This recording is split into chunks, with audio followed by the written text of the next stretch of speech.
What is up, ladies and gentlemen? We are live from UFC Fight Night Gdansk, which is happening right now. The prelims are about to get over and the main card is about to start. Today is going to feature, in the main event, Cowboy Cerrone versus Darren Till, up and coming fighters in the UFC's welterweight division as we speak. This is happening in Gdansk. I'm not sure where this is. I think this is going to be in Poland. That is going to be the location for this fight night. The current fight happening is between Marcin Held versus Hakparast. Do not know how to pronounce his name. Nasrat Hakparast, and looks like a back and forth fight as of now. Held being held down. You know what I just did there? Being held down by Hakparast. I'm having difficulty saying his name for some reason. So that is what is happening in the prelims right now. This is the featured bout in UFC Fight Pass prelims. Marcin Held looking for his first ever victory. His head movement and body movement is very weird. His entry and exit points are also a little weird. Marcin Held is in trouble, shooting for a low double but good sprawl by Hakparast, who is making his UFC debut, I think. Looks like Held is in a lot of trouble late in round 3. This could go either way. 35 seconds remaining in the third and final round in UFC Gdansk. Welcome to all the listeners to the stream. The current subscriber count, oh my god, connection by Hakparast at the end. Held shoots for a double once again. A Minari roll by Hakparast does not connect. Looks like Held is dazed from the punches from Hakparast. Oh, good connection by Hakparast late in the fight. Back and forth action by both men. Marcin Held somehow survives in the third round. This could go to a split decision. Let us see who are the listeners to the stream. Alright. Main card just about to start. Not a lot of fans of the UFC really interested in this fight card, to be quite honest, because this is happening at a really odd time, especially in my country. It is right now 1 o'clock in the night on a beautiful October evening. This is around 1 p.m. Yes, this is around 12:40 in the night. So a lot of good fights have happened today, good surprises. Lena Landsberg suffers her second defeat against Aspen Ladd, who improves to 6-0 via TKO victory through ground and pound in one of the featured bouts in the prelims. This is the first time I've ever covered the prelim fights, because they're streaming it live for free in my country for some reason, so I thought, why not share it with you people? So let us see who the winner is. The winner is Marcin Held by unanimous decision. So this should be, I guess, the first 2 rounds in favor of Marcin. Dan Hardy doing the ring work today. Marcin improves to 23 wins and 7 losses only in his professional mixed martial arts career. Great grappler, but has to definitely improve his stand-up game. So let me quickly take you through what are the fights which will be happening today on the channel. The first fight after this one will be featuring Oscar Piechota. Yeah, that is how you pronounce his name. Oscar Piechota will be going up against Jonathan Wilson. That is the fight coming up immediately after this. And then we have Jan Blachowicz going up against Devin Clark. Karolina Kowalkiewicz going up against Jodie Esquibel. Jodie Esquibel is a former Invicta FC champion. She'll be making her Octagon debut today. Should be interesting to watch. That is the co-main event, and then the main event features Darren Till, up and coming UFC prospect in the welterweight division, up against the veteran cowboy Donald Cerrone. Those are the 4 fights lined up for you guys today. I will be breaking them down as the fights happen. So do let me know what your picks are for today. And since this is not a pay-per-view event, I am not expecting a huge audience to listen to me today, but it is what it is. Whenever cowboy fights, it is interesting to tune in just to see the stand-up skills on display. And Darren Till is no joke, to be quite honest. I've seen a couple of his fights. Really explosive young guy. Great speed, good movement, amazing elbows. Finished 2 of his fights through elbows. Long and rangy fighter out of southpaw stance, and really explosive power in his left, just like Conor McGregor. Really big, rangy and strong. So should be really interesting to see what this guy brings to the cage. Also should be interesting to watch Karolina Kowalkiewicz, who is looking to bounce back. For the first time in her career, she suffered 2 defeats back-to-back. Once against Rose Namajunas, and another against obviously the champion Joanna Jędrzejczyk. She was credited for taking Joanna to deep waters in the 4th round when they fought each other. So that should be interesting to watch, whether Karolina Kowalkiewicz can get back into the win column. But I'm really expecting to see a surprise today. I do not know about you guys, but I'm expecting Darren Till to surprise the world and knock out cowboy Donald Cerrone. I think it is time for cowboy to slowly move out of the top 10 and down to top 15. He is going to be a gatekeeper very soon in the welterweight division, because he has not beaten any of the top 5, and he is currently ranked number 6 in the division. Darren Till, though, if he makes a mistake, he will go to sleep. Cowboy does not give you second chances, but he is known to start really slow at the beginning of the fight. So that is what is my expectation for tonight. Once again, thank you to all the listeners joining in. This is free on UFC Fight Pass, and in case you're wondering where to watch this, I'm watching this on cable right now. The channel name is Sony ESPN HD. That is the name of the channel. The main card is officially live. The commentary is done by John Gooden, just like any other time UFC goes to Europe. John Gooden is the guy they go to do the introductions. There will be no Joe Rogan for this event, and there will also be, I think, no Daniel Cormier, if I am correct. John Jones's hearing is going to come up really soon in the coming month. That is what I hear from the sources, and if it is to be believed, he might get away with a small suspension. A lot of people are saying he might not get the full 4 years as suspected, and they are trying to collect evidence to prove that this was a tainted supplement. I do believe John Jones could have used steroids in the past, just like every other UFC fighter. I do believe at one point in their life they would have used it, but do I believe Jones took it for his previous fight knowing that USADA was watching him? I know he's dumb, but he's not that dumb. So he should be clean and ready to fight probably by early 2018, which should be really interesting to set up a match with the winner of Volkan Ozdemir and the DC, I guess.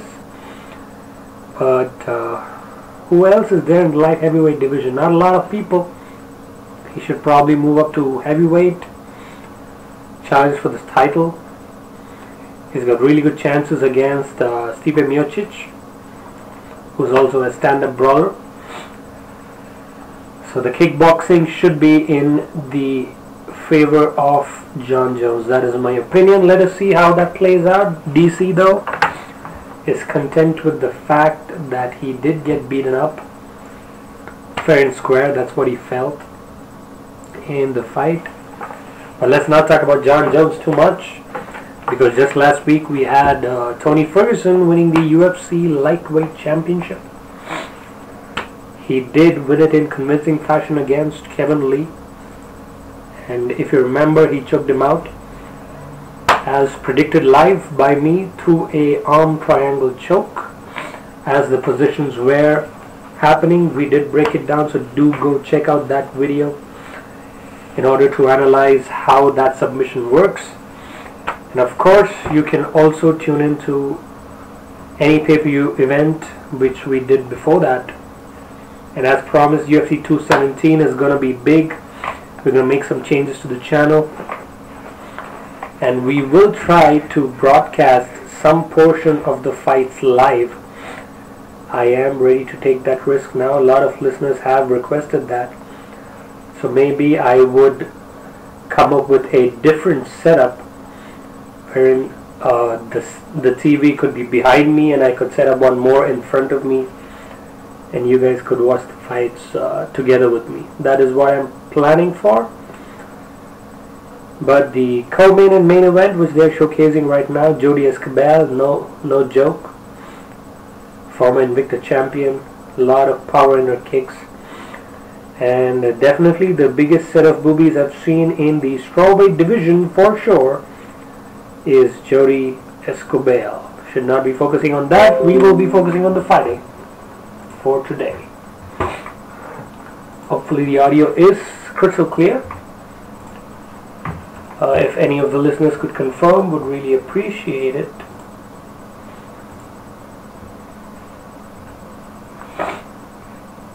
Yes.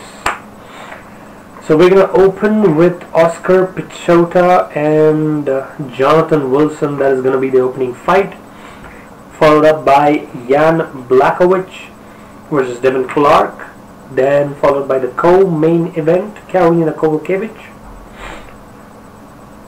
going up against Jodie Esquibel, Invicta FC champion former, and the main event, probably the only reason we're sitting here at 1 a.m. in the morning, Donald Cowboy Cerrone goes up against up-and-coming Darren Till. Those are the 4 fights lined up. The rules of the octagon are very simple.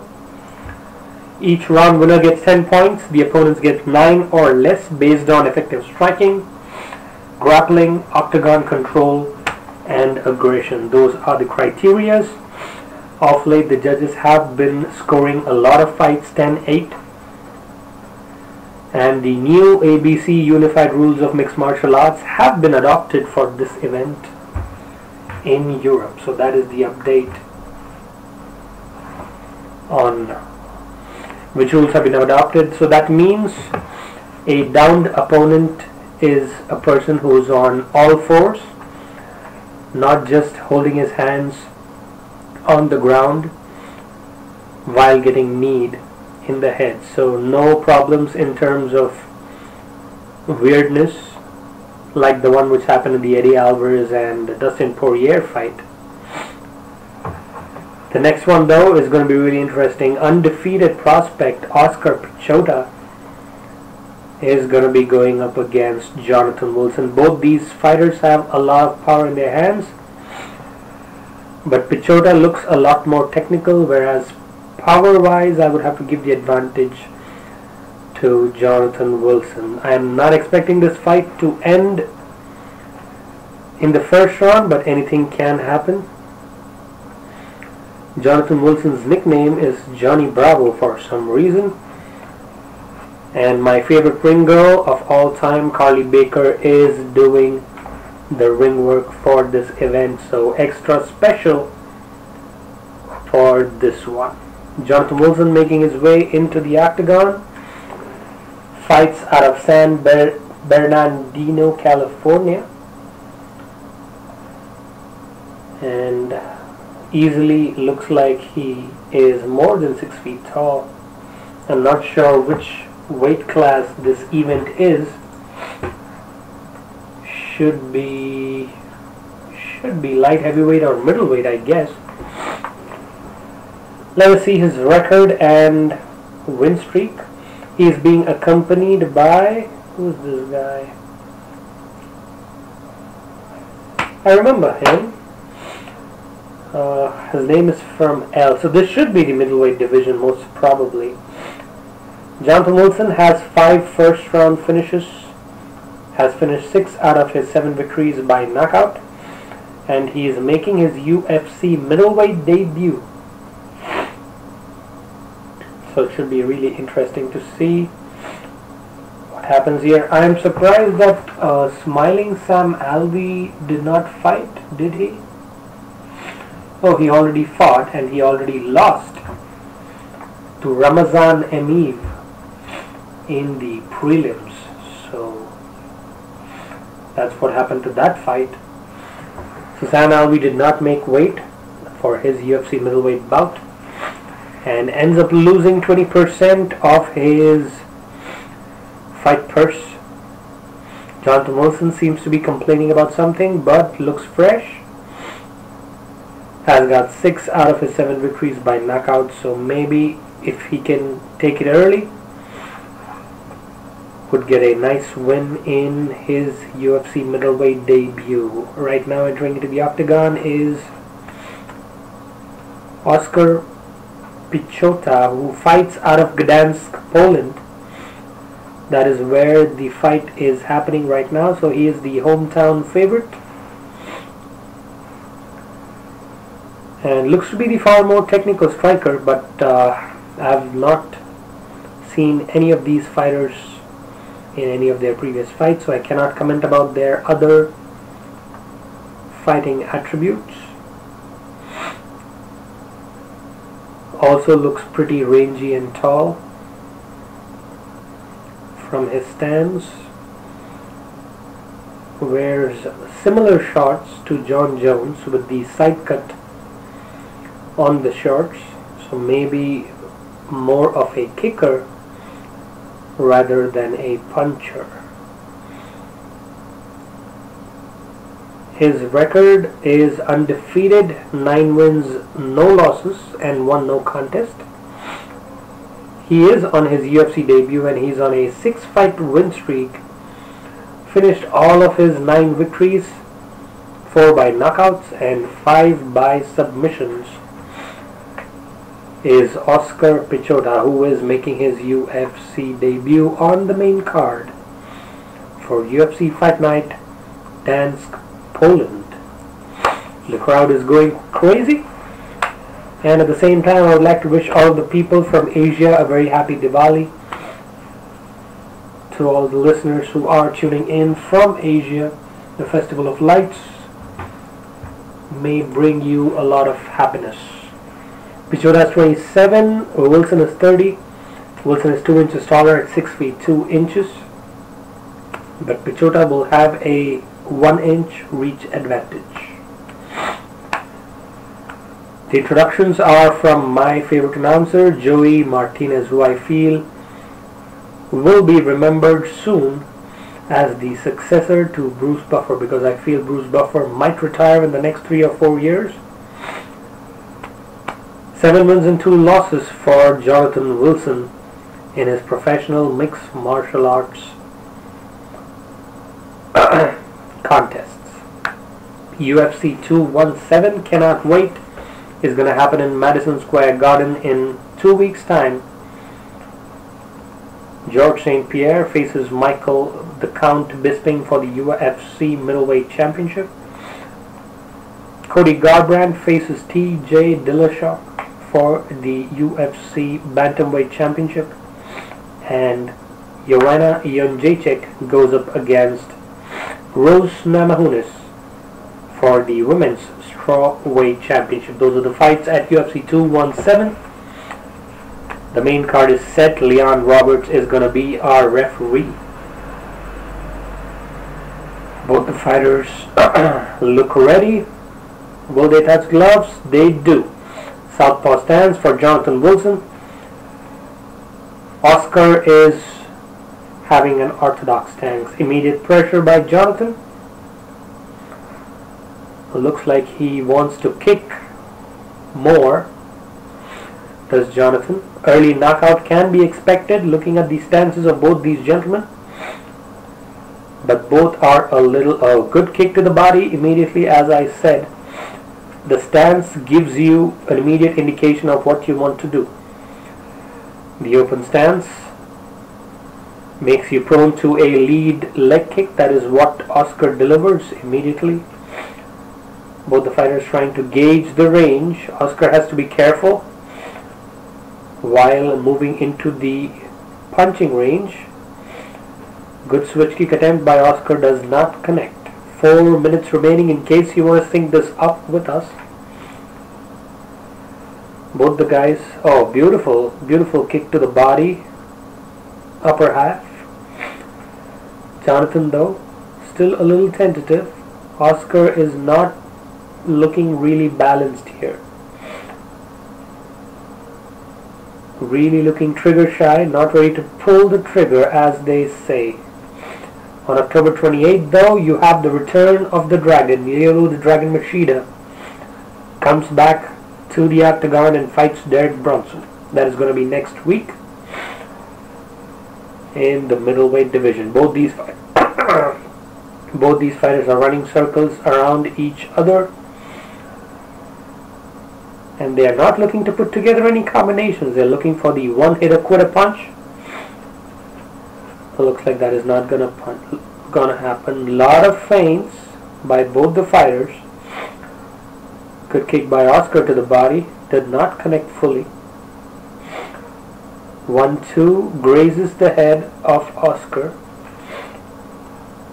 It is very clear that both these fighters need to work a lot more on throwing the combinations. Good left lance for Oscar. Gets the attention of Jonathan immediately. Black trunks for Jonathan Wilson, whose nickname is Johnny Bravo. Good outside leg kick by Piechota, who switches to a high kick, but blocked by Jonathan. Really tentative, both these fighters. I guess the fear of the knockout is always going to be there. Good outside leg kick by Jonathan, but checked by Oscar. Oh, good connection, but Oscar wants to go for a takedown and he gets it, but Jonathan immediately goes up. Poor defense by Jonathan as Oscar locks up a body triangle. This is not how you defend a rear naked choke, sir. Jonathan is really prone right now to a rear naked choke, and Oscar has got it. This might end anytime soon, but hand fighting is needed. Yes, yes. Good awareness by Jonathan. He has to loosen the body triangle. That is what you need to do when you are in a position like this. Oscar though really game about the way he's handling the body triangle. A lot of punches and bunches. If this ends, this will end by rear naked choke. He wants to switch to a shoulder grip, but that is not working. Jonathan though really impressed by his defense from this uncomfortable position. Still fighting. What he needs to do is switch his weight to the other side of the ankle and they fall down, but still Jonathan is hand fighting, so that is interesting. But this round will go to Oscar Piechota just because of the dominance in the grappling exchanges. But I'm surprised to see Jonathan is still hanging in there. Good recovery by the fighters.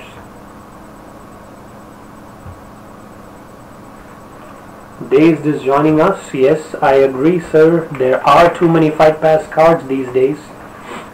Again, Jonathan falls to the front. This is not looking good. 10 seconds remaining. The choke seems to be locked in, but not really under the neck. Jonathan still surviving somehow to close out the round. That is really impressive from Oscar Piechota. Receives a round of applause from the audience. Yes, Lorenz Larking is in the corner of Jonathan Wilson. That is who the fighter I was referring to before. And in terms of the Fight Pass cards, I do agree. A lot of them have been coming. And to be quite honest, I'm not complaining. Mixed martial arts fans would generally not complain. But the only problem is probably the quality of the fights which have been put up. As you can see just from the number of listens to the stream, the audience for these kind of fight cards is not that great, especially in the locations where they are happening right now. So this is happening in Europe, and as we speak, two of my favorite ring girls, Luciana Andrade and Carly Baker, doing the ring work. Round 2, they do touch gloves again. Jonathan getting advice from Lorenz Larking to keep pushing the pace. Cannot stay idle in such a fight where you have lost the first round. Jonathan needs to win this in order to make this a fight. Otherwise, it's going to be problems. Oscar, though, staying on the back foot, realizing that he has won the first round.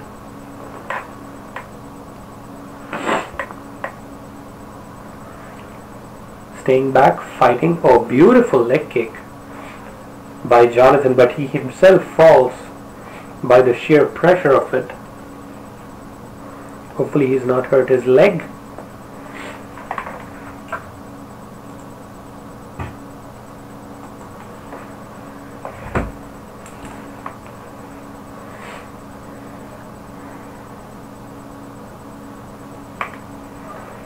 Again, similar to the first round, not a lot of action to these proceedings. Both these fighters just looking at each other. This is like a staring contest, which is happening right now. And Khabib would probably call this #1 bullshit. Jonathan is looking for that high kick desperately, trying to feint with the jab, but this is not how high-level fighters fight. It's really apparent. Jonathan closing in the distance with a good combination. These fighters need to throw the hands.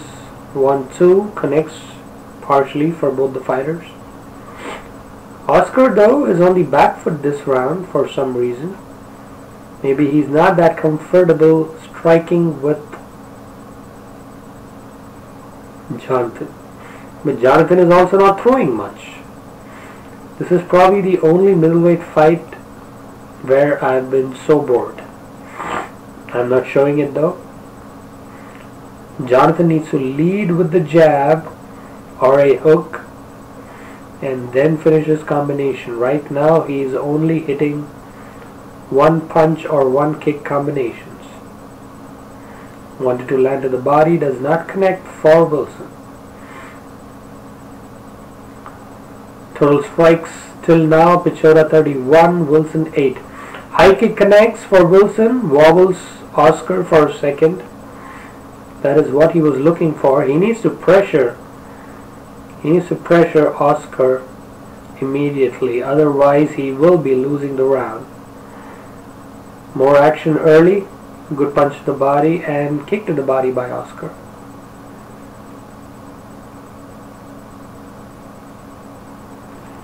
Needs to throw in a lot more punches in bunches. Beautiful outside leg kick though by Wilson. That seems to be his go-to move when he's confused. Oscar though only showing feints, not throwing a lot. Inside leg kick by Oscar and good straight punch. Jonathan smiles for it.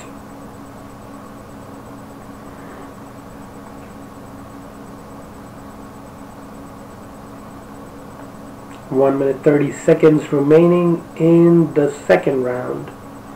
Punch to the body by Oscar. I do not know why they selected this fight to be on the main card. Probably because of Oscar being from Poland itself. That could be one of the reasons. This is like watching a slow motion version of top level UFC fights. Good high kick by Jonathan. Both the fighters fall down, dazed by the impact. Oscar went for a takedown at the same time. Wilson came up with a high kick. Wilson has to be careful though. Oscar can also land a strong punch. I seriously have no clue how they could land so less punches in a total of 5 minutes. It is really surprising. 30 seconds remain. The crowd is getting impatient. This looks like a sparring match. Oh, good counter left straight by Jonathan. Jonathan needs to capitalize on his connections. That is what he is lacking right now. He needs to follow up on good connections. Good straight. Oh, right hand connects for Oscar. Drops Jonathan Wilson at the end of the round. Beautiful connection.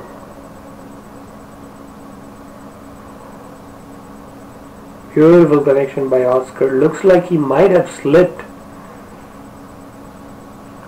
But this is not going good for Jonathan Wilson though. That is really evident.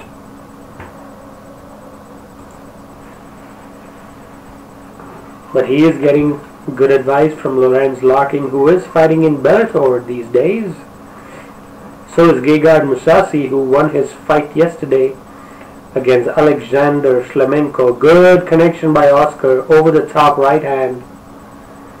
Immediately dropped Jonathan Wilson and the round comes to an end. Really close call. This should give a lot of confidence to Oscar, and what is giving me a lot of confidence is Carly Baker doing the ring work with a new hairstyle. I am really impressed by her performance, as GSP would say.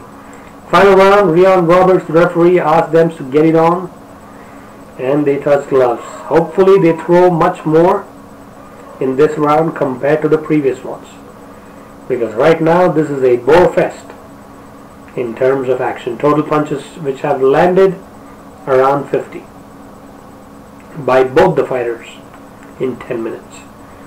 Joanna Jędrzejczyk would have given that output in probably 3 to 4 minutes against the right kind of opponent. Both the fighters probably looking to finish strong in the third round, but this one looks like it's going to go to a decision. Oscar though still a little tentative. 1-2 wants to close the distance. I know there will be hesitancy in the way these fighters throw, but not so much. Jonathan is just stalking. Good uppercut lands for Oscar. Jonathan Wilson is just stalking him without landing any punch or combination. Total strikes 44 for Piechota, 13 for Wilson.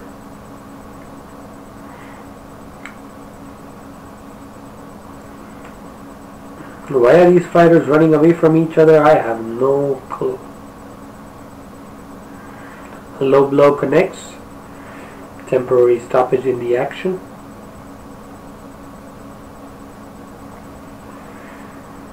Both, oh, beautiful high kick blocked by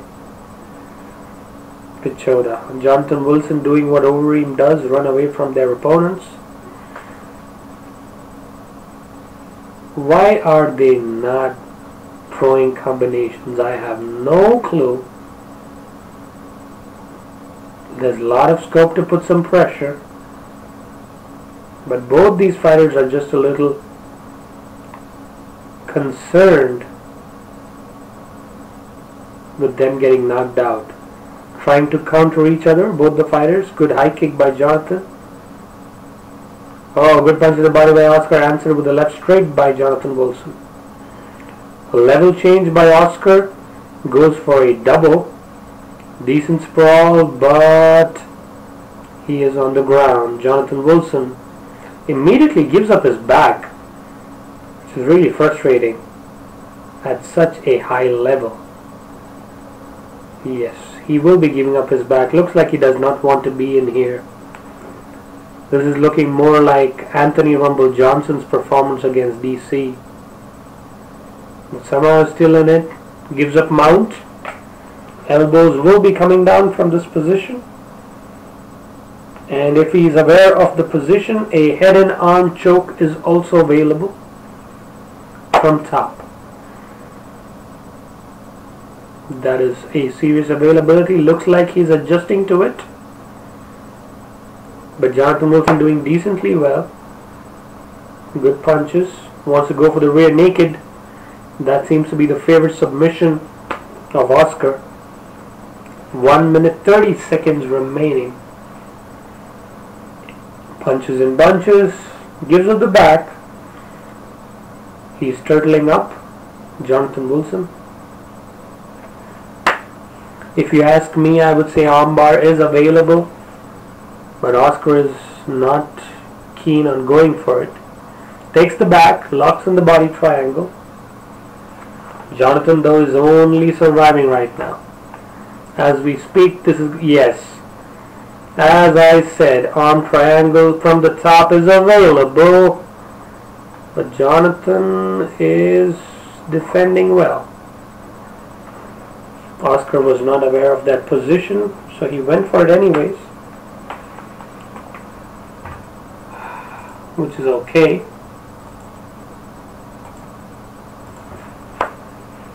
Eating elbows from top, 30 seconds remaining. Armbar is available from the last 30 seconds. If Jonathan leaves the arm, it will be available. Trying to roll over. Jonathan Wilson, Oscar doing well with his jiu-jitsu in this fight.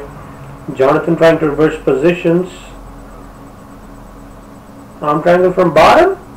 Oh, good adjustment, good adjustment. But no, he does not have leverage there. No leverage is available. Armbar, closing seconds. Oh, almost had the finish, Oscar. But Jonathan survives. But that is going to be a dominant decision victory for the hometown guy. Jonathan Wilson, though, getting inspected by the doctor, who looks to be more interested in him personally than professionally. The takedowns have been the story of this fight. Not a lot of action by both the people, but I did see some good jiu-jitsu by Oscar, who dominated rounds 1 and 3 clearly in my books. So I'm going to give this a 29-28 to Oscar Piechota, the hometown fighter. Armbar was locked in, really close. Wanted to switch to a triangle choke, but was not successful. Good jiu-jitsu though. Wouldn't say really high level like Tony Ferguson and Kevin Lee, but I would have to say good performance nonetheless. This is going to be a unanimous decision in my opinion.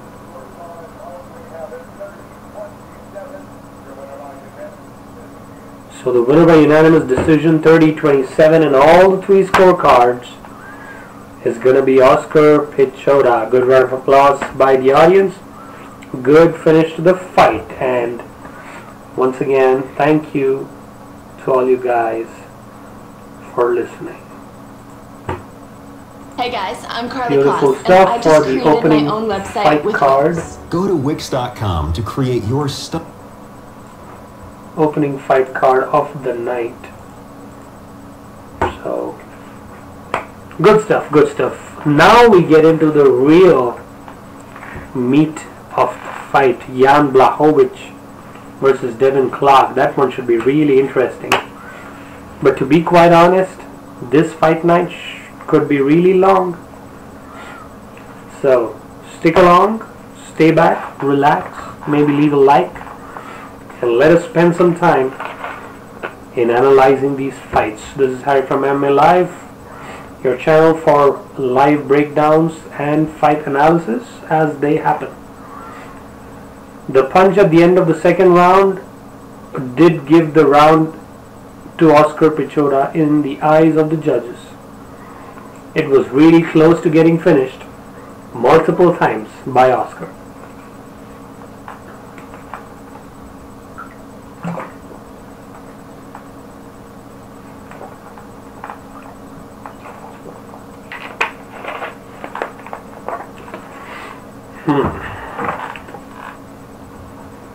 Let us see what else is going on in the... So what does he say happened to him? In the internet world.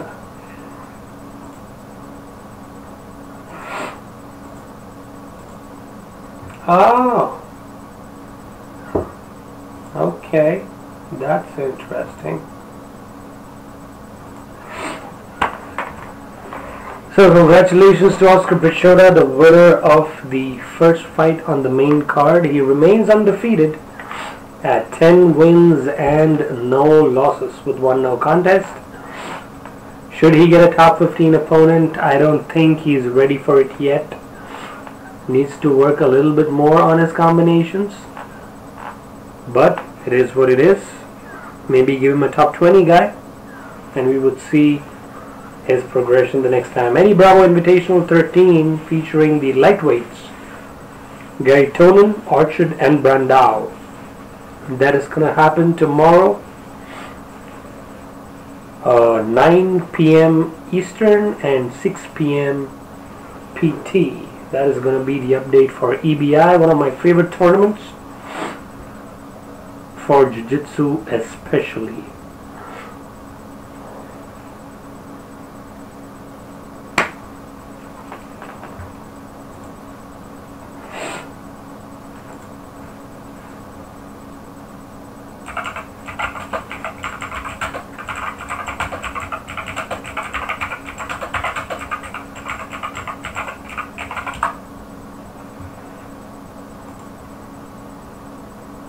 Let us see what is scheduled for next week. Next week we will have the return of the Dragon, Lyoto Machida, who's going to go up against Derek Brunson in the middleweight division. A lot of good fights actually in the next week's card. We have John Lineker going up against Marlon Vera, number 5 ranked. Lineker, excuse me. Then we have Thiago Marreta Santos versus Jack Hermanson. We have Jim Miller versus Francisco Trinaldo. Really interesting matchup there. Really like Francisco Masaranduba's Trinaldo's progression, but he did lose to Kevin Lee if I remember correctly. Then Pedro Munoz is going to go up against Rock Font, number 12 versus number 13. And the co-main event is going to be the featured bout actually, Damian Maia, who's back in action quickly after his defeat to Tyron Woodley, ranked number 3 in the welterweight division. He's going to be going up against Colby Covington in next week's UFC Fight Night. Machida versus Brunson, so that is obviously going to be the main event. Machida is 22-7. He got popped for a disclosed substance. USADA did not catch it. Lyoto Machida disclosed it himself. Former light heavyweight champion Lyoto the Dragon Machida. He is nearing the age of 40. And Derek Brunson, who is around the age of 35, should be a handful for the Dragon. That is going to be the next week's featured fight for UFC Fight Night. Derek Brunson though, really powerful from the southpaw stance, really explosive, has got defeats against Uriah Hall. Most of his victories have been through awkward punches in the exchanges. That is what Derek Brunson is good for and is known for. But so is Lyoto Machida. Lyoto Machida is a great counter fighter. The way he counters people, the way he defeated Tito Ortiz, the way he defeated Rashad Evans to win the light heavyweight championship, the way he hits people from these weird angles. It is really, really interesting to watch how the Dragon performs in the cage. Really great karate exponent Kyokushin is his school, but Derek Brunson also possesses a lot of power. So that'll be our main event. Derek Brunson, I do not remember his previous fight, but I guess he's on a win streak. So the fights once again: John Lineker versus Marlon Vera in the bantamweight division, Thiago Santos versus Jack Hermanson middleweight, Trinaldo versus Miller lightweight, Munoz versus Font bantamweight, Maya versus Colbington in the welterweight division, and Brunson versus Machida, the main event, 5 rounds in the UFC's middleweight division. That is October 28th, Saturday,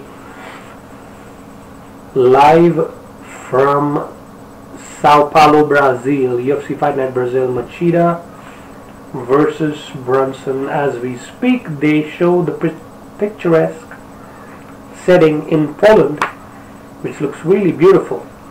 Straight out of a postcard, I should say.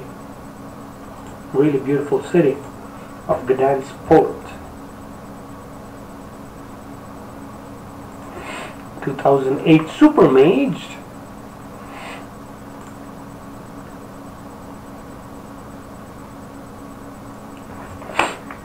Interesting.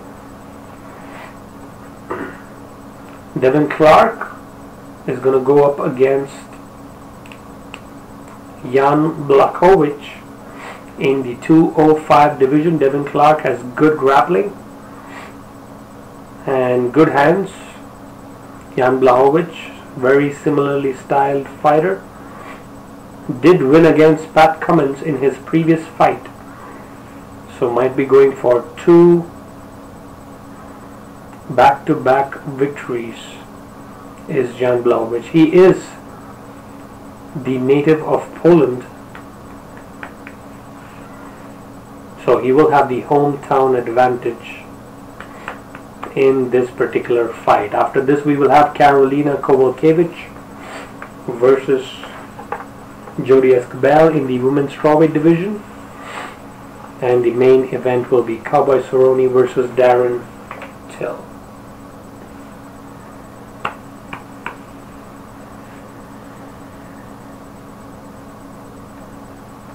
Devin Clark fights out of Sioux Falls, United States,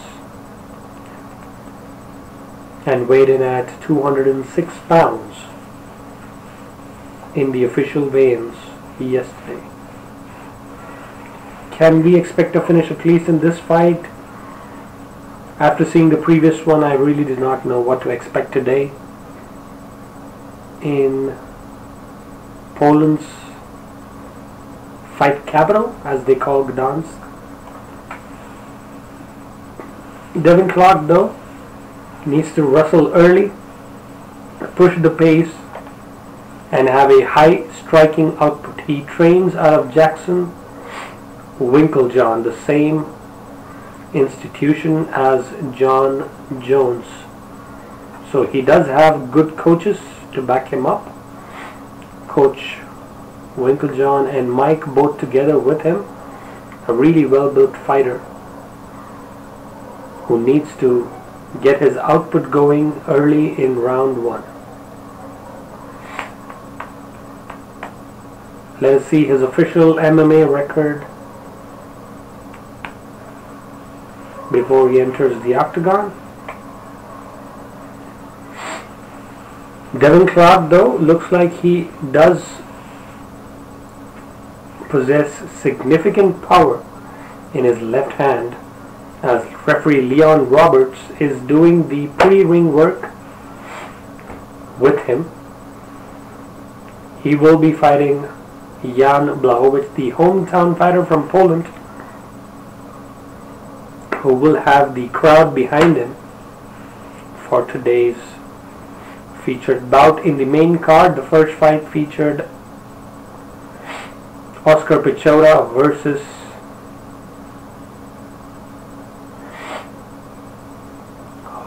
Jonathan Wilson. Piechota winning the unanimous decision by 30-27. Jan Blachowicz entering the octagon. Fights out of Klezin, Poland. Looks to be a city nearby the current location of this particular fight night.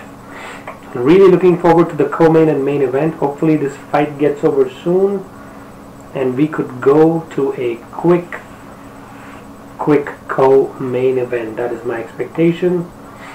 Jan Blachowicz really thickly built, around 6 feet tall, and weighed in at 205 pounds yesterday. He did defeat Pat Cummins in his previous fight, if I am not wrong.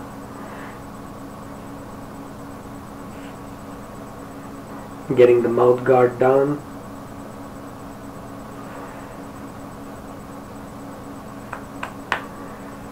Jan Blachowicz needs to control the distance with the jab, defend the takedown, and do not rest in bad positions. That has always been his downfall in the previous fights. He needs to make sure that he keeps the fight standing, keeps the jab going. That is what he is good at. He is good at pushing the pace, keeping the range, and getting the fight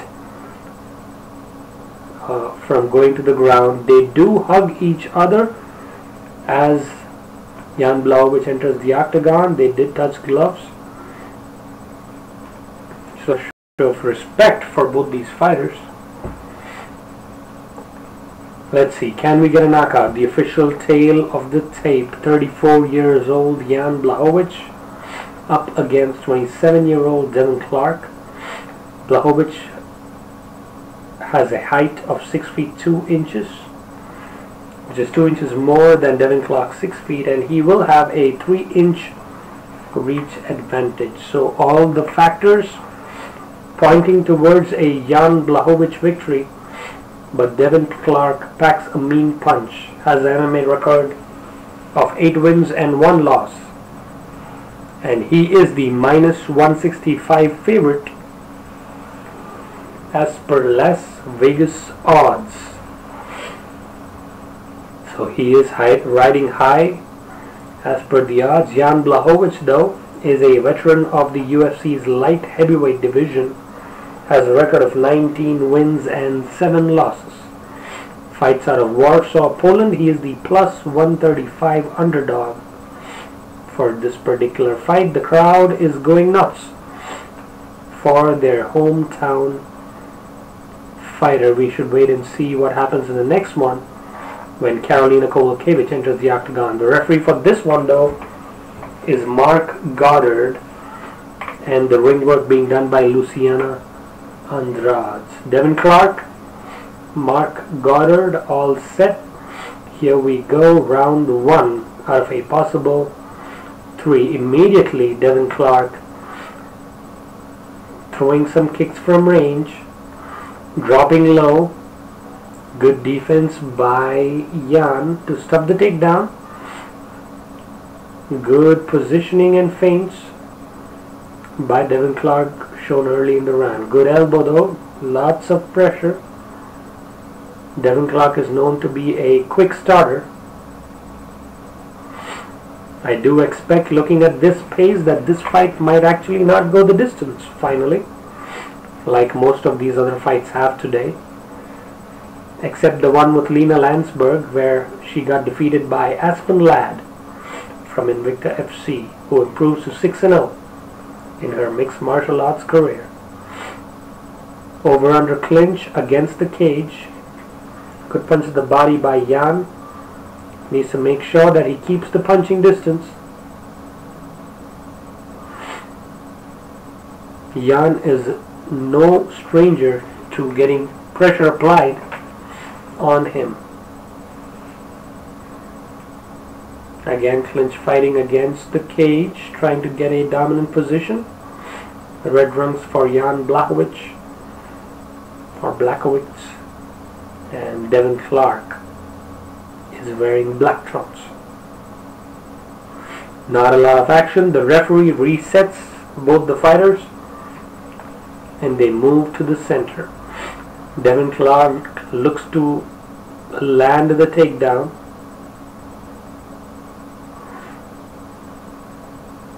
Good connection by Jan Blachowicz. Beautiful inside leg kick by Jan.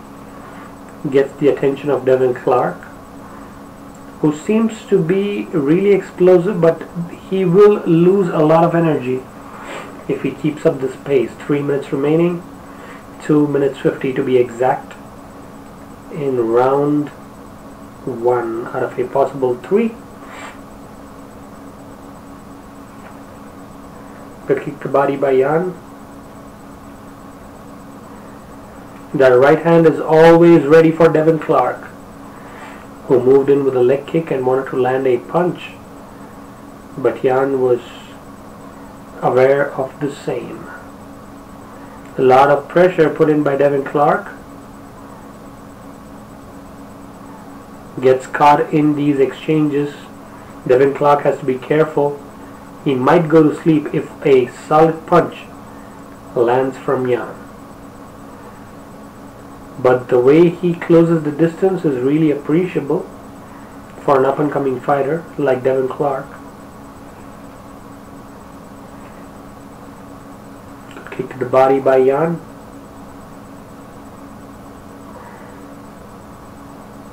Wants to go to a combination. Eats a knee to the body, Devin Clark. Things are not working for him early in this fight. This round could easily go in favor of Jan. But really close round though. Really close round.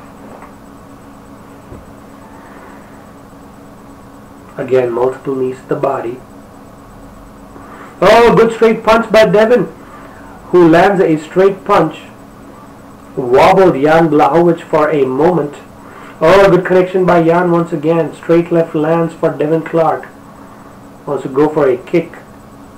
Devin Clark feeling the pressure and momentum shift slowly but surely in his favor. Devin Clark trying to close the distance against the longer and rangier fighter. Good jab by Devin. Does not connect.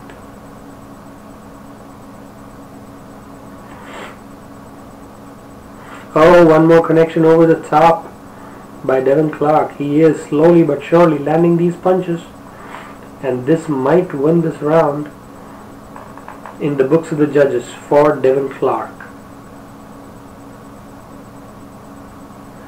25 seconds remaining. Blachowicz, though, is leading with the body strikes. 15 strikes to the body as compared to 3 for Devin Clark. 10 seconds remaining in the round. Good high kick, but blocked by Devin Clark. And the round comes to an end. So good action back and forth by both the fighters. But if you ask me, I would probably give the edge to Devin Clark a little bit. Even though this is the hometown of Jan Blachowicz, I would have to give the advantage to Devin Clark for round 1. That is going to be my pick for round 1. Round 2 about to begin. Solid advice by Coach Winklejohn in the corner of Devin Clark, telling him to stay patient, look for openings, and land those big right hands that he possesses.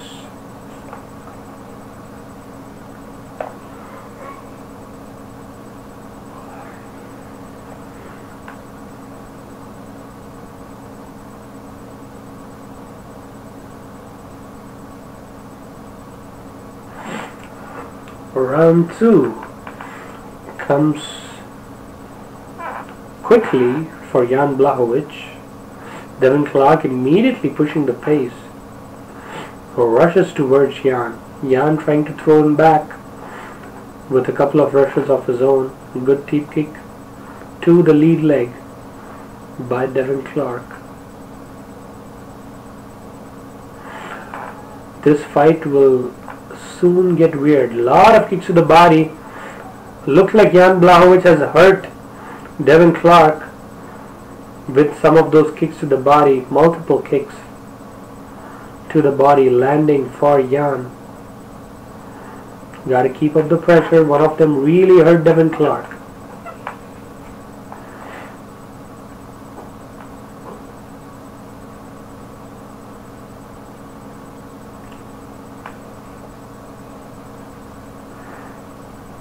Good outside leg kick by Jan.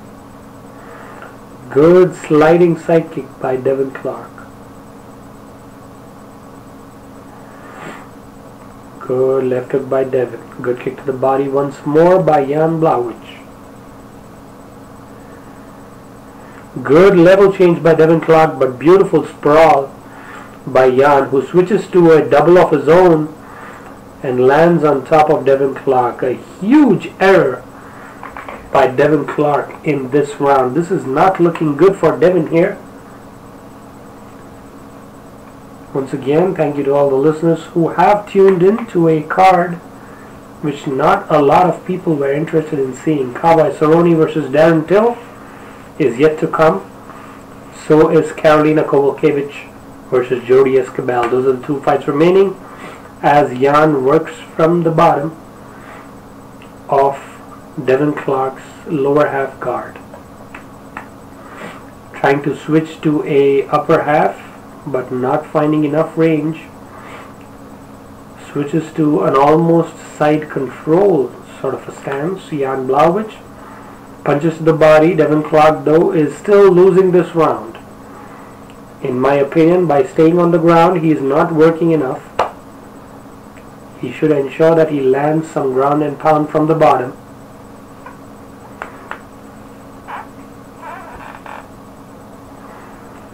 Jan Blachowicz trying to move to mount. Beautiful.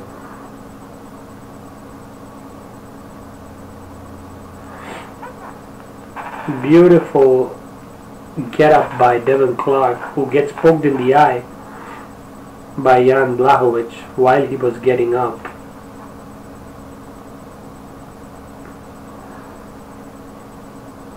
As they were getting up, Jan gets poked in the eye, but he does accept the fact and apologizes immediately to Devin Clark. Good combination over the top. Jan Blachowicz standing neck crank. Oh my goodness! Oh my goodness, how did that happen? Slight error by Devin Clark and a modified neck crank by Jan Blachowicz from the standing position. I have never seen that in all the years of watching mixed martial arts fights. That is one weird submission to pull off against a fighter of high caliber from a standing position. Devin Clark got caught in those exchanges. Beautiful work by Jan. He immediately transferred this into a modified neck crank, a standing. This is not rear naked, this is front naked. This is not a rear naked choke, people. So as Devin Clark was dropping low for a double leg takedown, Jan Blachowicz catches one arm, puts one hand from the other side while he is defending the takedown, moves him up, and then cranks the neck for a modified front choke. So I need to listen how they call this. Officially, what do they call this?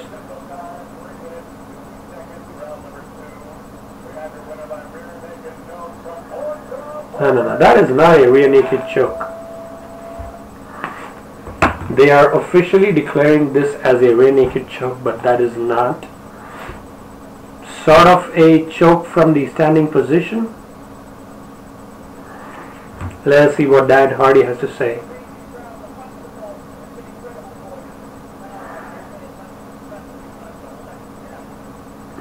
You could say this is a rear naked choke, but from a standing position, even though that is not exactly how it went. Jan Blachowicz improves to 20 wins and 7 losses in his professional mixed martial arts career. Really high level fighter, good gatekeeper for the division, which does not have a lot of talent available right now.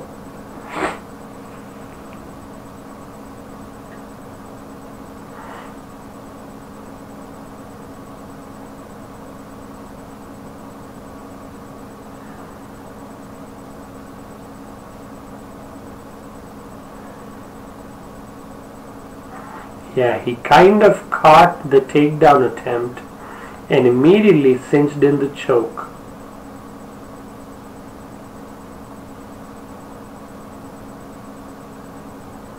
So he was not in the right position for the rear naked choke, but he just leaned on the body while he was standing so that all the 205 pounds could come to the rescue of his opponent's neck, and he just cranked it to get a dominant victory in round 2. So that is the first finish of the main card, which gets us all set for the co-main event.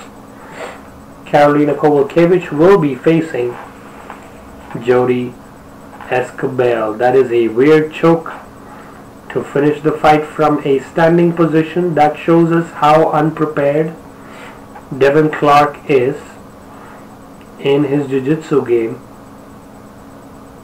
So Devin Clark goes back to the drawing board after a defeat, drops to 8 wins and 2 losses only. EBI 13 is going to happen tomorrow, featuring the lightweights. Glory Kickboxing featuring Salvador and Mexon. That is going to be happening on October 28th, the Saturday, 12 p.m. Eastern. Cage Warriors 88 featured Bart Fishgold versus Jacobson, happening at 4 p.m. Eastern on October 28th, Saturday. And UFC Fight Night Prelims, Hakaran Diaz versus Gordon, is going to happen October 28th, Saturday at 6:30 p.m. Eastern. Those are the fights available on UFC Fight Pass. Karolina Kowalkiewicz is coming up next with a record of 10 wins and 2 losses only. So can she bounce back with a victory in this particular fight? Should be really interesting to see. She's going to go up against Jodie Esquibel, who has a record of 6 wins and 2 losses. She was a participant in Tough 23, and she's going to go up against Karolina Kowalkiewicz. Joanna Jędrzejczyk is the champion of this division, and she will be facing Rose Namajunas, who defeated Karolina to get the title shot in Madison Square Garden on November 4th for UFC 217. I will be right back. Please stay tuned to the channel. Don't go nowhere.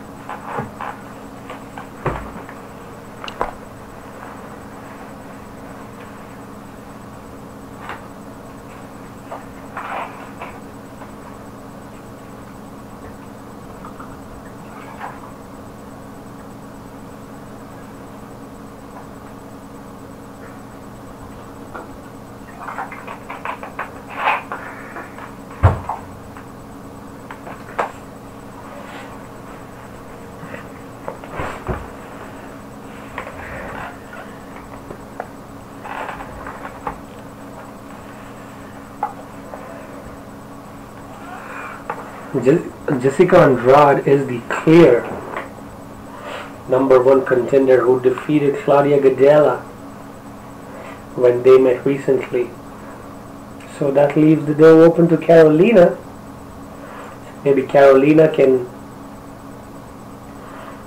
fight Jessica Andrade.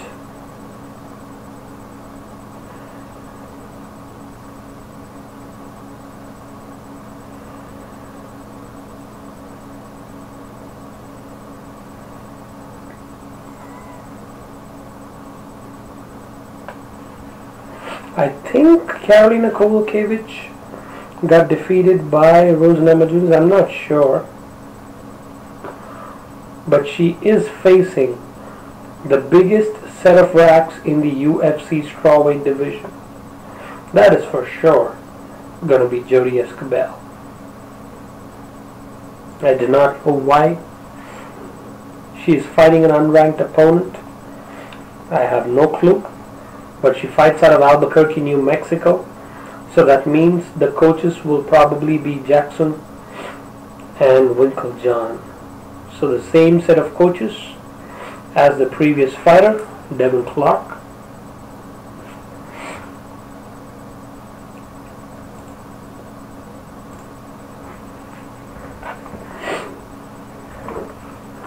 I have no clue why people pass random comments when the description clearly says what the video is doing. I have absolutely no clue. People come here and they will probably press the first thing they see, that is the dislike button, thinking that somebody's going to show them the fights live for free on YouTube, and then they will give their gay-ass comments in the comment section. That is the most ridiculous thing I've seen. One first round finish by knockout for Jodie Esquibel. Last fight she defeated Dee Bennett by split decision. She is making her UFC debut. Her last fight was in the month of March, and she is fighting number 3 ranked Karolina Kowalkiewicz. She possesses good power in her hands and has a deadly front kick to the body. So those are the specialities of Jodie Esquibel. Not a lot to write home about, but still good enough. But she's going to be fighting the hometown fighter from Poland, Karolina Kowalkiewicz, who is ranked number 3 in the division. Karolina Kowalkiewicz just punched the security guard standing next to her.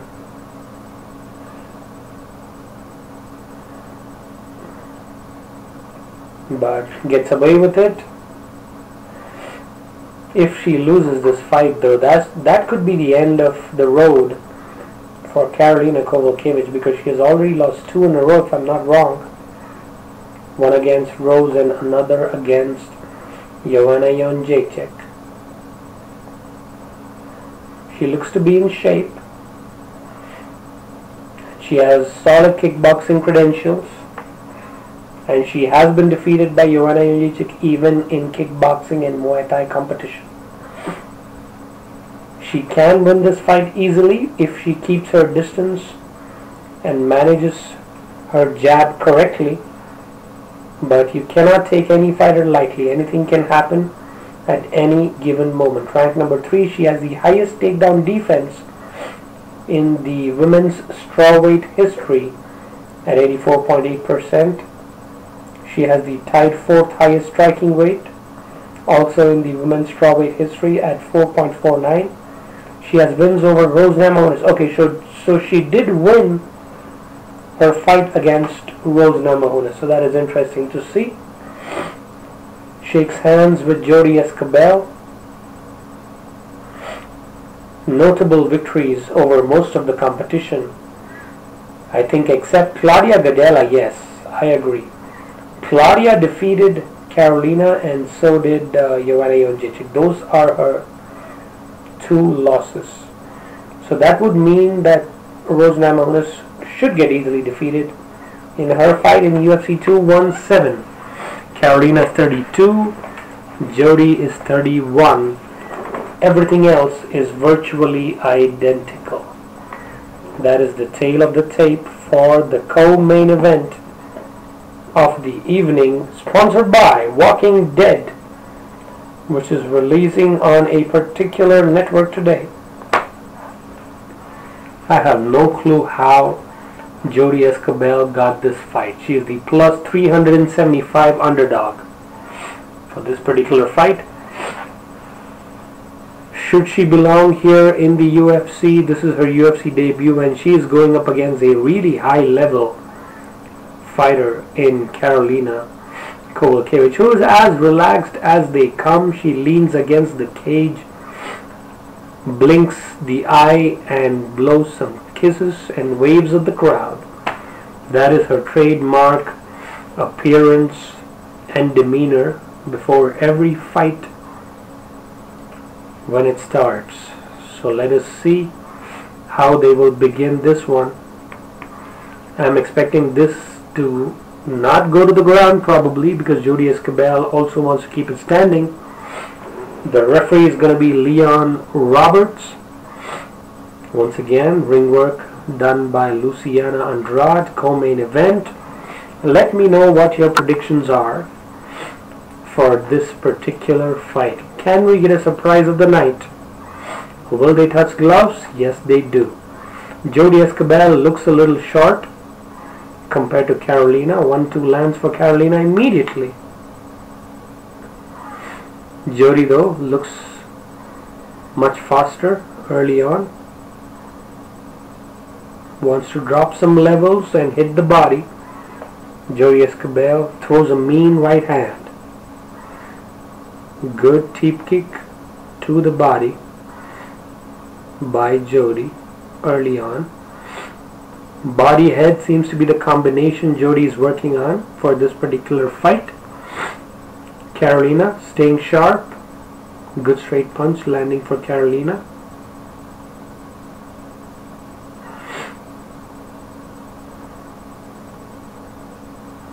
Jodie seems a little sloppy early in the first round.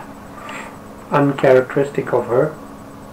One more teep kick, spinning back fist does not connect for Esquibel. Combination landing for both the fighters.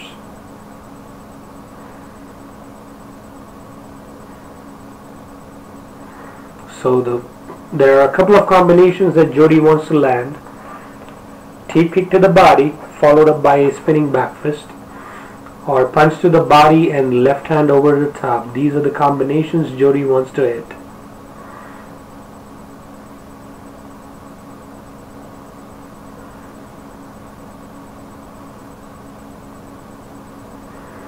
Teep kick once more for Jodie Esquibel. Karolina though looking really impatient in the first round. 3 minutes 10 seconds remaining.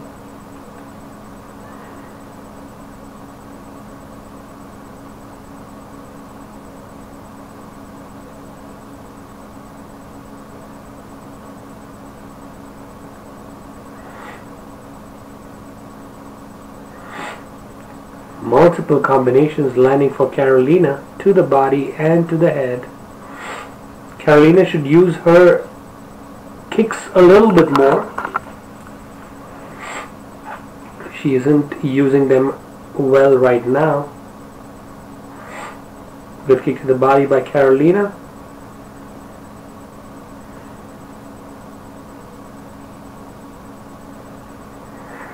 This one is going to be a 3-round affair, not 5 rounds.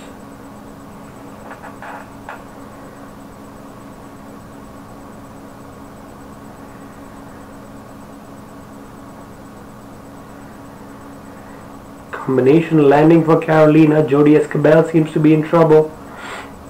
Left hook is connecting for KK, as I would like to call her. They are slinging with leather. They are not going for takedowns though. Good kick to the body by Karolina. Combinations are starting to add up on the chin of Jodie Esquibel. Good teep kick to the head by Jodie though.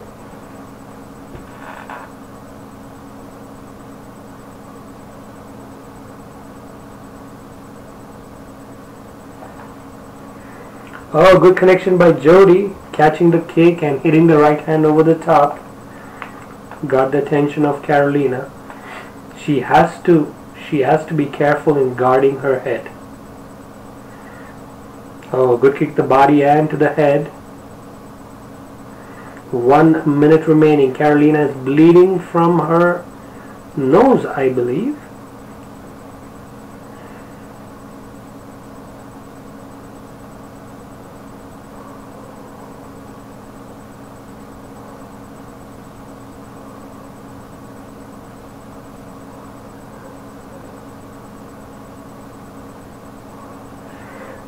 Once again, multiple combinations landing for Karolina as we head towards the later half of the round. 30 seconds remaining.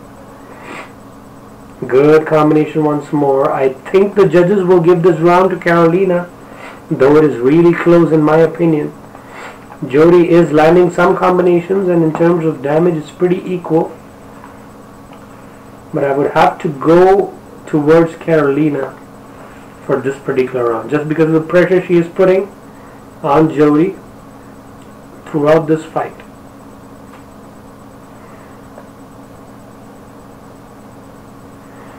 Good round in my opinion for both the fighters, just to get a free flow of the range from which they are working on.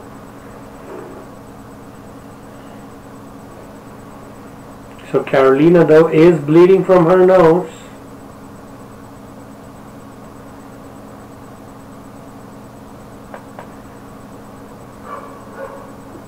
Getting advice from her coaches that she should keep the range. Try not to engage in a brawl, maybe go for a clinch. Clinch is where Karolina is really good, especially the elbows from the clinch. Anderson Silva versus Kelvin Gastelum is now official, and this is going to happen when? This is going to happen on November 25th. Silva versus Gastelum, that is going to be the featured fight for UFC Fight Night. Jodie Esquibel, Karolina Kowalkiewicz still going on. Round 2, 4 minutes 50 seconds in case you want to sync this up. Karolina though, still game, stalking Jodie Esquibel. Maybe made some combinations work. Good high kick to close, but lands on the head of Jodie Esquibel. Oh, good right hand over the top by Karolina. Jodie has to be careful. She is eating punches this round. 4 minutes 20 seconds remaining. Karolina should mix in some more kicks just to understand truly what is the potential that she has. Oh, beautiful knee by Karolina. Finishing up with a right straight. Muay Thai plum. Jodie Esquibel likes it, and both the fighters acknowledge it. Double straight working for Karolina. Throwing hands much more faster in this round. Clear domination by the Polish fighter. Beautiful knee once more. Muay Thai is where Karolina is clearly having the advantage. Jodie Esquibel not feeling comfortable. One more straight punch lands for KK. Jodie is not sticking to the game plan like the first round. Karolina Kowalkiewicz is unloading on her.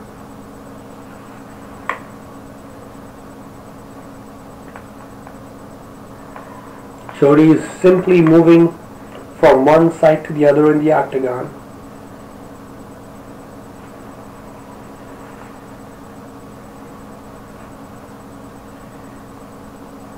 Oh, beautiful knee. Gets Jodie in a lot of trouble. Beautiful elbow, beautiful combination by Karolina. Unloading on her. Multiple combinations in the Muay Thai plum. Jodie Esquibel still hanging in there. Goes in for a clinch haphazardly. Significant power advantage for Karolina Kowalkiewicz in round 2. Much better action. Jodie Esquibel looking a little bit more uncomfortable in this round as we reach the halfway mark of round number 2. One more knee lands for Karolina. To the head this time. Good jab once more by Karolina. Beautiful high kick. Combinations by Karolina. Jodie Esquibel is hurt. Wants to go for a clinch once more, but Karolina somehow gets stuck in a clinch. Jodie Esquibel showing good ring awareness to close the distance and engage in a clinch. Good knee to the body by Jodie. Muay Thai plum. Beautiful elbow by Karolina. That is her strength. Jodie wants to go for a takedown, I think, but that is not available. Karolina goes for a trip. That is also not available. They clinch up against the cage. 1 minute 30 seconds remaining in what is turning out to be a fight of the night for this dull card. Punches exchanged by both the fighters. Round 2 clearly, in my opinion, is going to go towards Karolina. Jodie is significantly slowed down. Good uppercut by Karolina. Jodie Esquibel is backpedaling. She is not sticking to the game plan of hitting the body. Good strong connection once more by Karolina.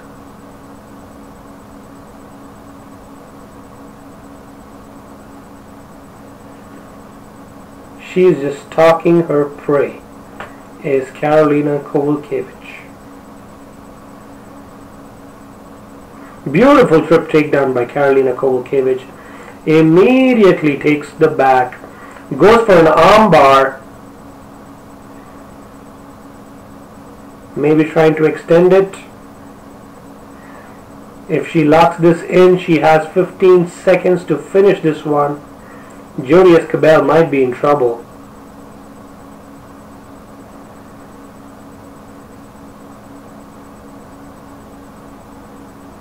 Round is about to come to an end. Can she survive Jodie Esquibel? And she does. Beautiful closure to the round by Karolina, her most dominant round in this fight. And clearly, she is winning this fight as we speak. Jodie Esquibel has to be clearly in a lot of pain. But she is game enough to fight a number 3 ranked fighter like Karolina Kowalkiewicz and not get stopped. She was really close, Karolina, to pulling off that beautiful armbar. She catches her teep kick, trips the other leg, lands in an armbar position and almost finishes the fight. Karolina Kowalkiewicz is looking good in this one. Let us see how the third round goes. Can we get a surprise, or is this going to be Karolina's comeback victory? Jodie Esquibel getting a lot of treatment from her doctors and Cutman. Last round. Here we go. 4 minutes 55 seconds remaining. Karolina Kowalkiewicz wants a highlight performance. Jodie Esquibel is a game opponent as of now.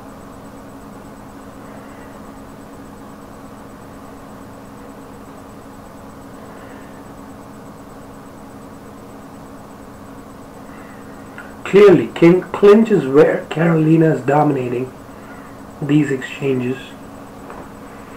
So she would much rather prefer going there.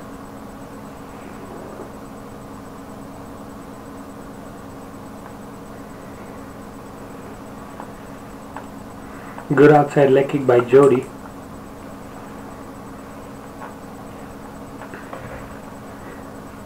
Jodie is backpedaling. Good left straight by Jodie Esquibel.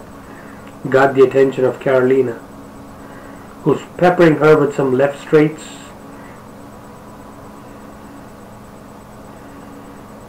Good right straight by Karolina. Beautiful clinch defense. Once again, as Jodie was trying to come in for a double leg takedown. Beautiful sprawl and conversion into a clinch by Karolina Kowalkiewicz.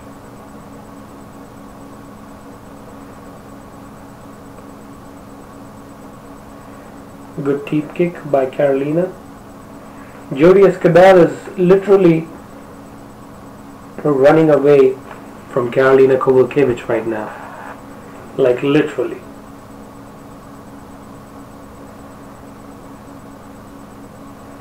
Combination lands for Karolina once more.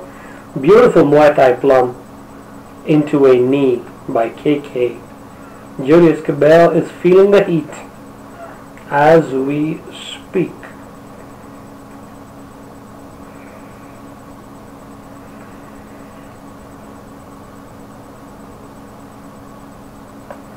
Maybe Karolina wants to go for one more takedown.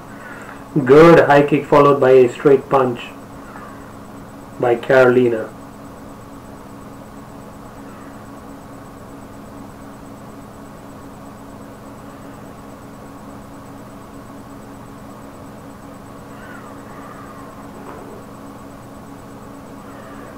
Jodie Esquibel is just running away. Good spinning back kick by Karolina. Partially lands on the face of Jodie. Muay Thai knee, beautifully connected by Karolina. Great jab.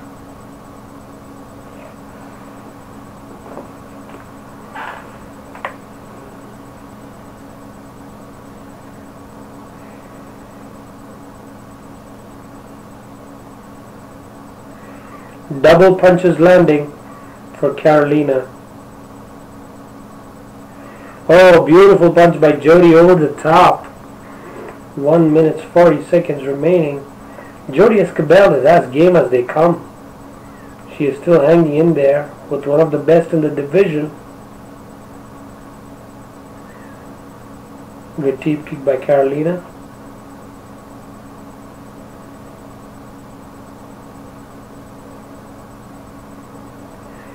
Beautiful knee by Karolina once more against the cage. Jodie is literally running away from her as we speak. Not a good show of appreciation by the crowd. Karolina should be looking for a high kick. I think the high kick is what is going to put out Jodie Esquibel.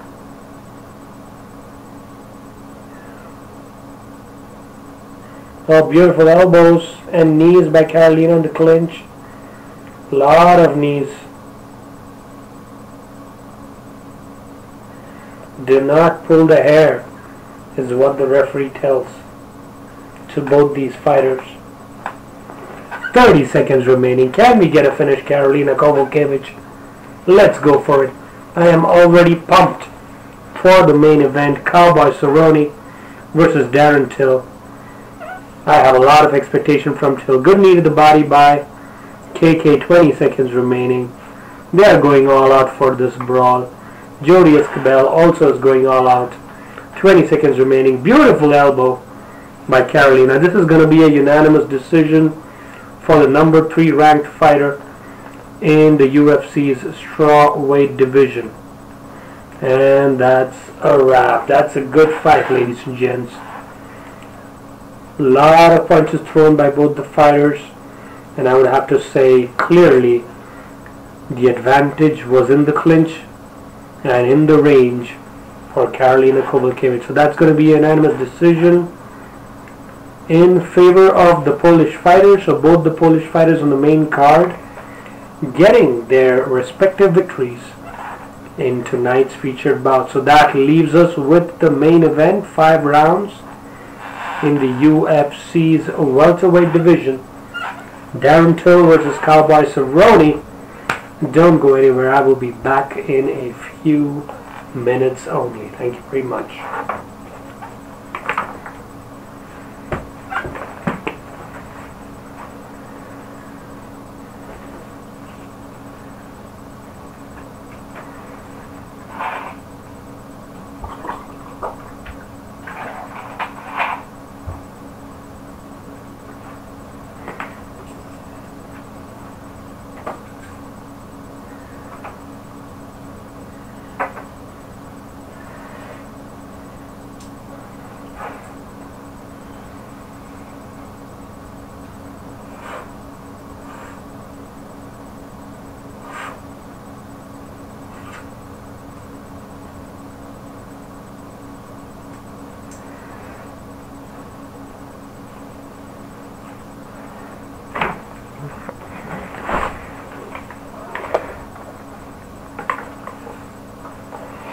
Unanimous decision victory for Karolina Kowalkiewicz, who is crying, and the crowd is obviously applauding in appreciation. She has the 3rd highest number of victories in the strawweight division. She improves to 4 in her hometown of Poland.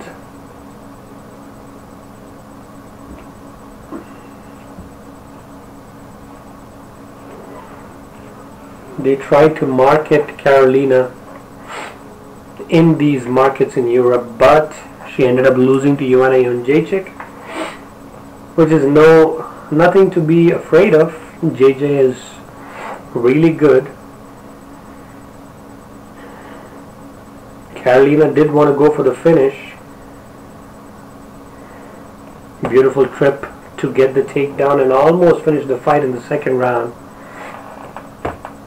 But Jodie Esquibel, got to give her props. She did stick around with the number 3 fighter in the division.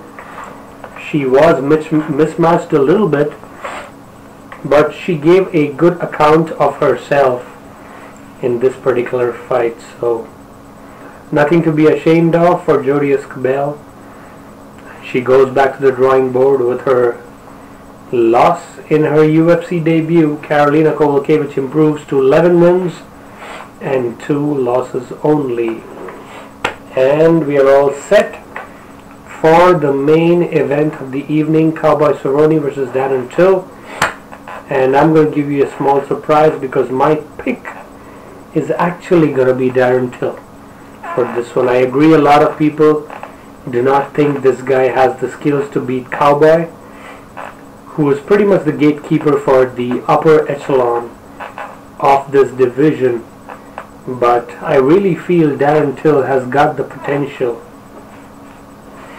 to be really, really good. So I'm going to go with a controversial underdog pick. Let me know what you guys feel in the comment section. Who's going to win the main event? Is this going to be Cowboy's night, or is the newcomer going to be going to the big leagues of the UFC? So is this going to be Darren Till's night, or is this Cowboy's night? Cowboy is known to be a slow starter. That is my biggest concern. He does have 8 wins by knockout and 16 by submission. So jiu-jitsu wise, Cowboy is no joke. The only problem is he's going up against a really explosive fighter who is undefeated in his professional mixed martial arts career, with a record of 15 wins and no losses, with 1 no contest. That is the record of Darren Till.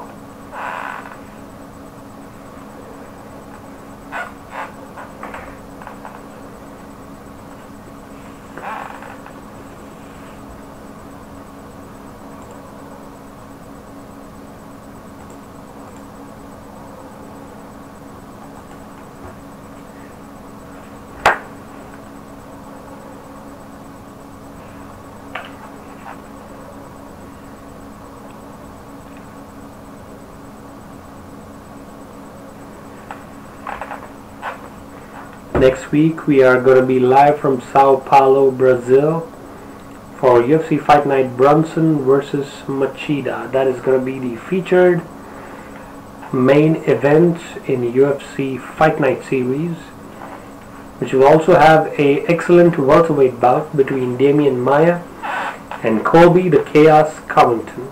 UFC 217 will be happening on November 4th with the following main card: Johnny Hendricks versus Paulo Boranchina, Stephen Wonderboy Thompson versus Jorge Gambrit Masvidal. Also have Mickey Gall versus Randy Brown, Michael Oleanchuk versus Jan Kutilaba, Walt Harris versus Mark Godbeer, James Wick versus Joe Duffy. This is going to be the undercard for UFC 217, the prelims. Whereas the main card, as I said, features Johnny Hendricks versus Paulo Boranchina. Johnny Hendricks has moved to 185 pounds now, and he will be fighting a up-and-coming challenger in Paulo Boranchina. Then we have Stephen Wonderboy Thompson returning to the octagon after his loss to Tyron Woodley. He will be going up against Jorge Masvidal. And then we have 3 fights for UFC championships: Joanna Jędrzejczyk versus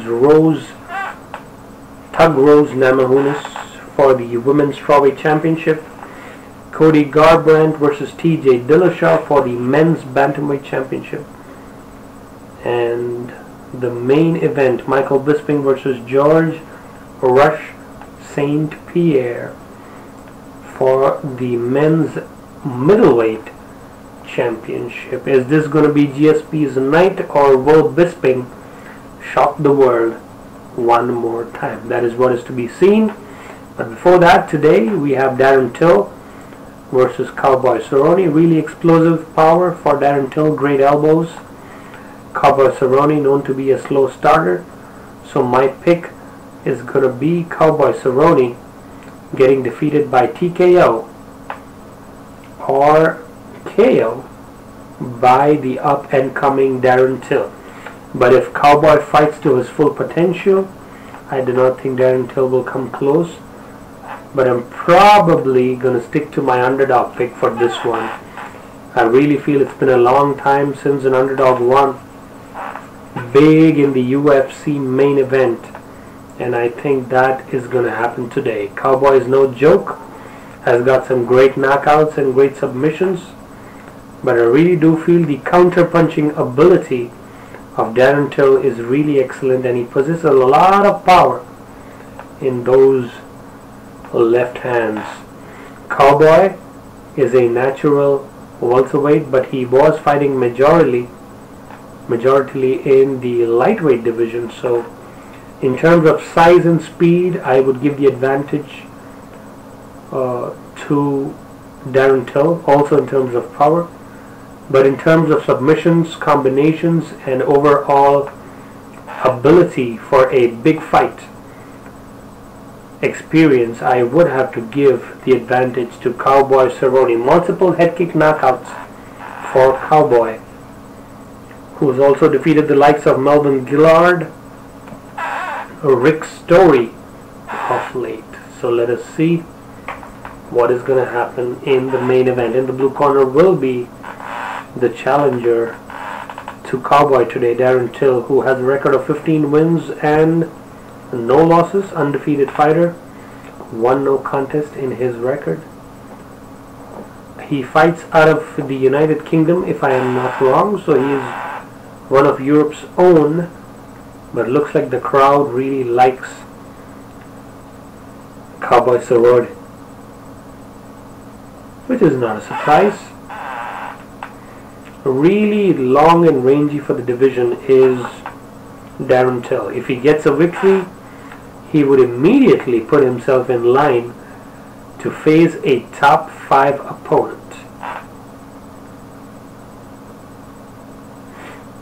Yes, he does fight out of Liverpool, England, does Darren Till.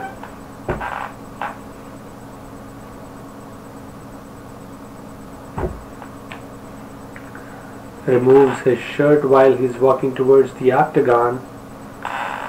He looks to be ready to go, and he said yesterday in the weigh-ins that he is enjoying every moment of this particular process.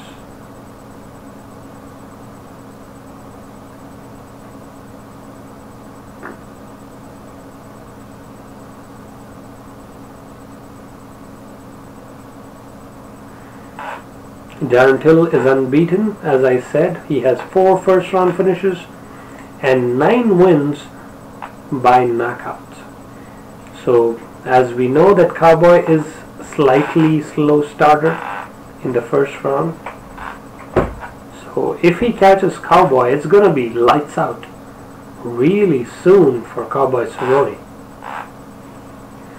But if Cowboy goes for a takedown heavy game and abandons the striking exchanges, then it should get really, really interesting, because I have really not seen Darren Till's takedown defense off late.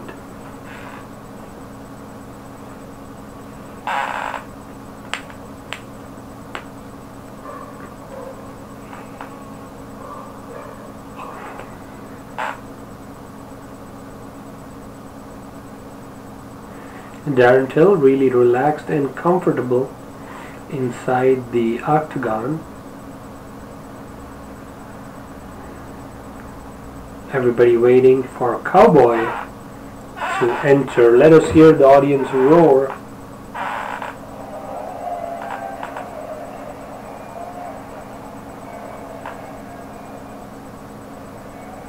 I do not know whether you can listen to this, but the crowd is really appreciative of the man they call Cowboy. Also fighting out of Jackson Winklejohn's Academy in Albuquerque, New Mexico. Don Cerrone is no fluke hero or fluke victory holder over any of his opponents. He's very technical and measured in his combinations. He always is open to go to the ground with his jiu-jitsu, and he has never shied away from fighting anybody, whether in his division or one division above him. That is why they call him the Cowboy. He lives out of Texas, follows a Texan lifestyle, and he is wearing blue trunks for today's fight. Looks really calm and collected. Removes his cowboy hat and gets ready to get inside the octagon. Do remember, guys, this is a 5-round fight, so I'm not expecting Darren Till to go the distance. If this goes late, Cowboy will win. Most post-fight bonuses in UFC WEC history, 18. Tied second most victories in UFC history, 19. Tied third most finishes in UFC WEC Pride and Strikeforce history, 17. That is a Hall of Fame career, if there ever was any. No doubts in my mind that he should go to the UFC Hall of Fame. Never been a champion though, just like Uriah Faber. Never been a champ in the UFC, but he has got a lot of wins, a lot of fight of the night performances and bonuses in his long and illustrious mixed martial arts career. Do I think it's over for Cerrone? Not yet. Cerrone is 34 and Till is only 24. Till will have a 1.5 inch reach advantage. Cowboy is 6 feet 1 inches tall. So the taller fighter actually is Cowboy Cerrone. But the way they fight, the taller and rangier fighter in terms of fighting is definitely Darren Till. Joey Martinez doing the official announcements for this particular fight. Hopefully Darren Till is prepared and ready for his big moment. The judges are Mark Collette, Paul Sutherland, and Ben Cutledge. The referee is Mark Goddard from England. Blue trunks for Cowboy Cerrone with black trim, and slightly grayish trunks for Darren Till, who is unranked in the division. Let us see who is going to be the pick as per Las Vegas odds. Plus 130 underdog is Darren Till, who is standing in at 6 feet tall, who weighed in at 170 pounds. Fights out of Liverpool, England. So not a lot of difference in the odds for both these fighters. So could go either way. I just hope that Cowboy Cerrone is ready. 6 feet 1 inches tall. He is the minus 160 favorite. He fights out of Albuquerque, New Mexico, and he has a record of 32 wins and only 9 losses with 1 no contest. Cowboy Cerrone is ready to go.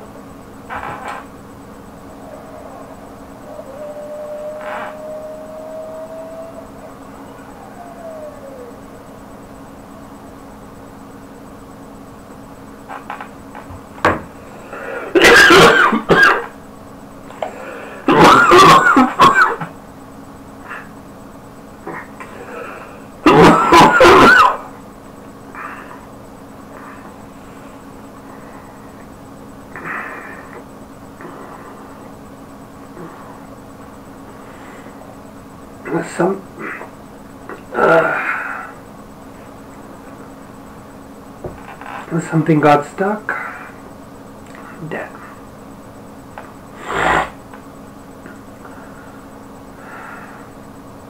Darren Till opening the exchanges.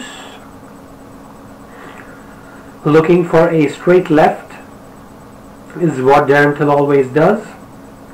Beautiful level change by Cowboy. And beautiful sprawl by Darren Till. I do not know what happened to my voice. Good 1-2 by Till. Cowboy is hanging his head a little too high for my liking. High kick attempt by Darren Till. Good straight lands for Till, who is really loose today. 1-2 lands once more for Darren Till. Cowboy Cerrone, known to be a slow starter. Really loose karate stance. Beautiful level change by Cowboy Cerrone. Darren Till though immediately up. Not looking good for Till though. Cannot be open against a high class opponent like Cowboy. And as I expected, Darren Till wants to strike but Cowboy wants to go to the ground. Over under clinch by Cowboy, wants to take it to the ground. Good knee on the break. Till takes it to the cage.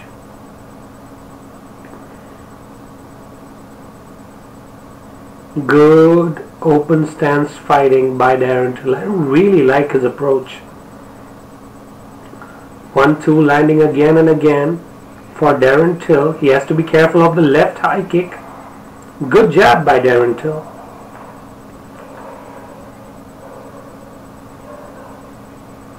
Any moment I feel that the punch will land.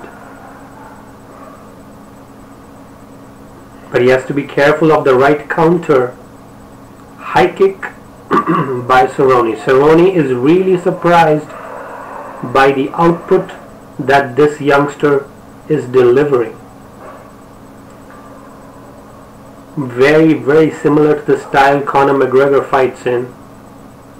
Beautiful catching of the kick and left straight.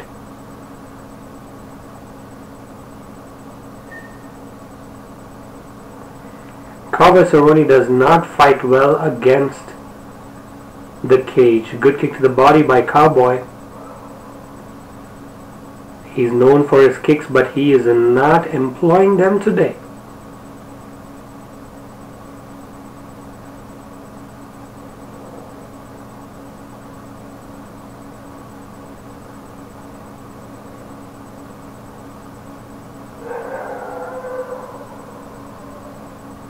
Oh, good punch over the top by Darren Till. Jabs are connecting for him. Outside leg kicks are connecting for Cowboy though. He is focusing on minimizing the movement. Beautiful jab by Darren Till. The jabs are landing all day for the youngster.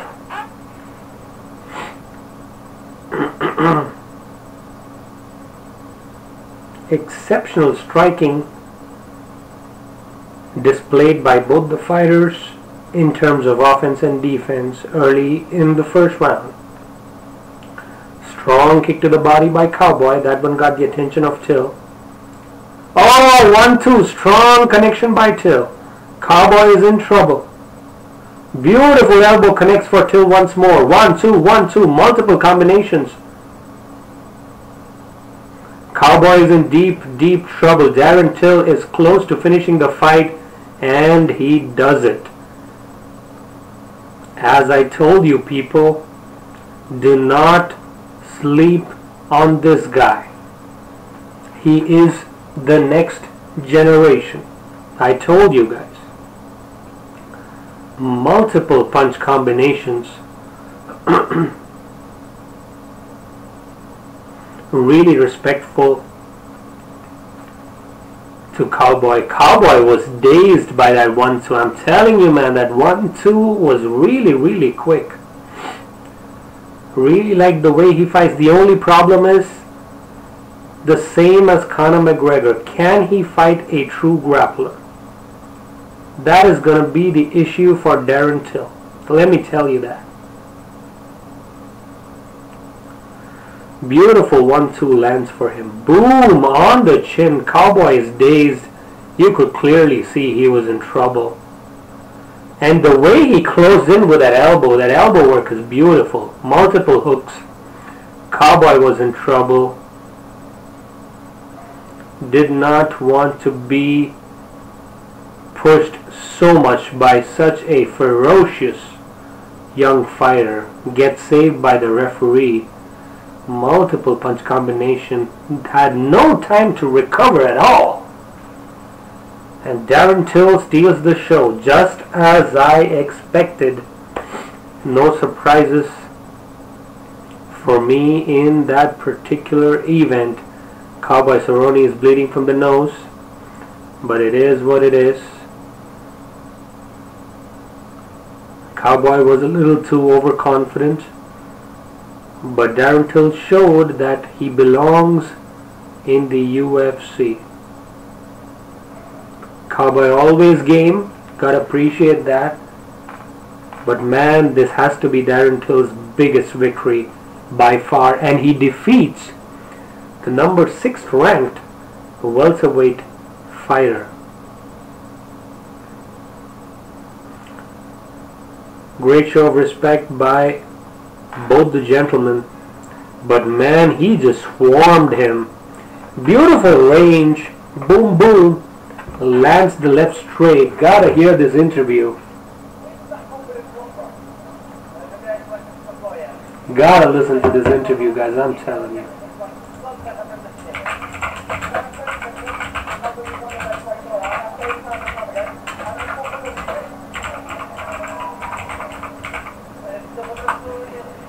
And to boot, Darren Till speaks multiple languages, including Portuguese and good English.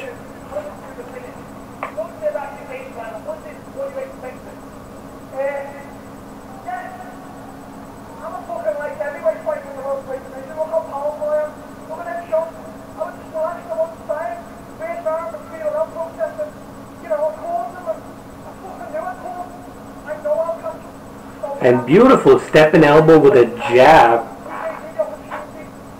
That was just devastating. Devastating finish by Darren Till.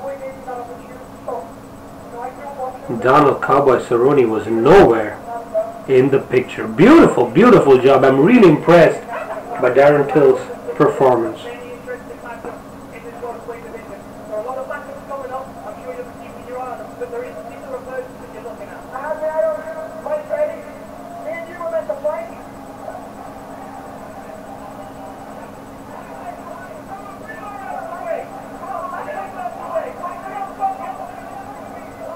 Oh, they got some beef going in right here. Mike Perry. Mike Perry was there in the audience.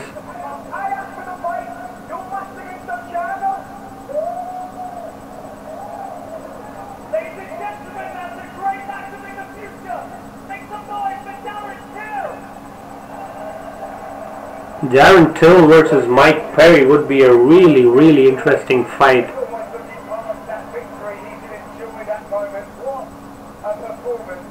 What a performance by Darren Till here. Defeats Cowboy Cerrone.